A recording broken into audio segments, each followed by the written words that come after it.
I'm being joined on the program by Ada Akonobi, who is a senior investment analyst with financial derivatives company. Good morning to you, Ada. Thank you so much for joining me on the program. Good morning, Harriet. And welcome back from the long weekend. As expected, following conversations, the prices of most agri-commodities at the market were relatively high, and not a lot of people could afford it. But it seems to have stabilized now, of course, after the holiday. For you, how much of this is going to, maybe not now, but up until now, the build-up to the release of the August inflation, how much of this will definitely affect the inflation numbers? So the major drivers for inflation still remains the forex scarcity and the high prices in the domestic market, which is obviously influenced by forex scarcity. However, during the festive season, prices of most domestic commodities were relatively high, but however, consumer resistance kicked in because consumers cannot actually afford to, pay high prices. So what happened was most traders decided to bear most of the brunt while they sold to consumers because they need to offload stock anyway. So, but what we're seeing now is that prices are stable, but then most prices like prices of rice, sugar that have some very significant import content in them continue to go high. And inflation figures are expected to be released today or tomorrow, and we expect a marginal increase in inflation to about 17.6%, although the month-on-month inflation is actually decreasing. So the major issue, like I said earlier, is the forex unavailability and uncertainty premium, which continues to trigger some sort of discomfort in consumers. How do you think that the farmers were pricing in this flooding that has, reared its head, even though NIMET actually predicted we were going to have increased rainfall? But the whole of yesterday and for most of the days, we've seen steady downpour in most of the states that actually produce these food crops.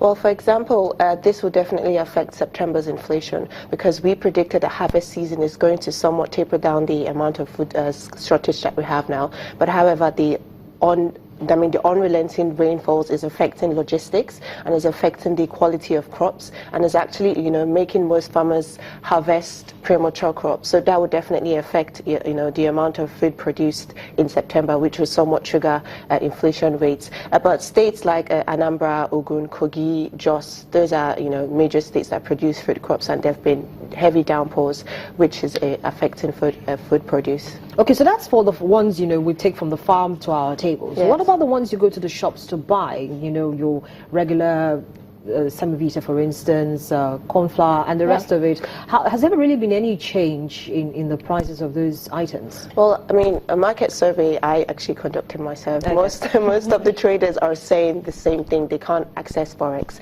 and they only have access to the parallel market rate, which is unofficial sources. And we know the rate goes to as high as 420, 425. It's quite volatile. So they're already pricing that into the price of their product. So semivita is going high. For sure, sugar prices are increasing. It's about 16,500 naira per 50 kg bag. Palm oil, groundnut oil. So most domestic commodity prices are increasing. And, like I said earlier, most traders complain of the same issue, forex availability. They don't have access to forex. So, Ada, in your survey of the markets, did you also take a look at most of these FMCGs? Because if the traders are complaining about accessing forex, we have most of these companies domestically located who actually produce these products. So I'd give you an example of three major players in the FMCG industry.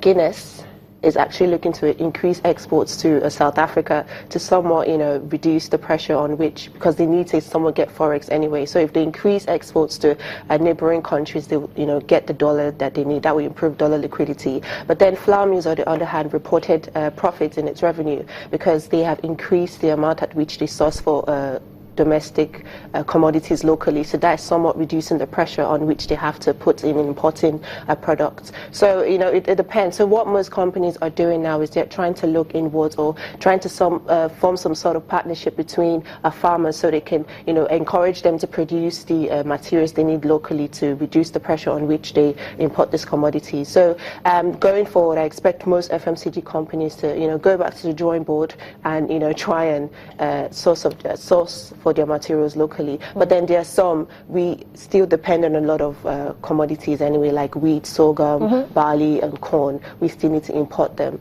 So, yeah. Okay, so for you, what are your expectations? We're already close into the weekend, just about a few more days to the next conversation we're going to be having about the commodities. What's your outlook for the market? Well, I expect prices to remain stable, but then the parallel market rate continues to go high. Well, we're going into the school fees season. Kids have to go back to school, and typically what that does is it puts more pressure on the naira. So we expect the naira to actually depreciate further, and if that depreciates, that will affect the cost of most prices.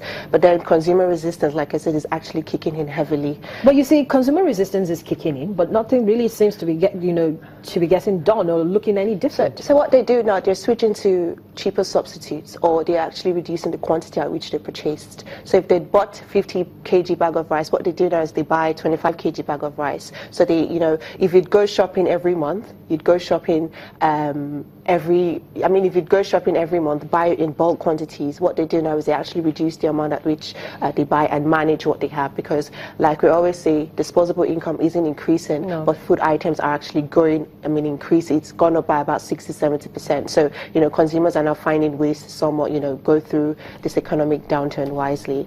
So I'm hoping that FDC will actually come up with, some figures and give us a sense of how much contraction in consumer spending has been since we, went deeper into recession. Yes. Okay. Adakonomi, thank you so much for coming on the program. We'll leave it at that. Thanks, and of course, I know we're having you back again next week as we take a look at where the domestic commodities are. Thank you.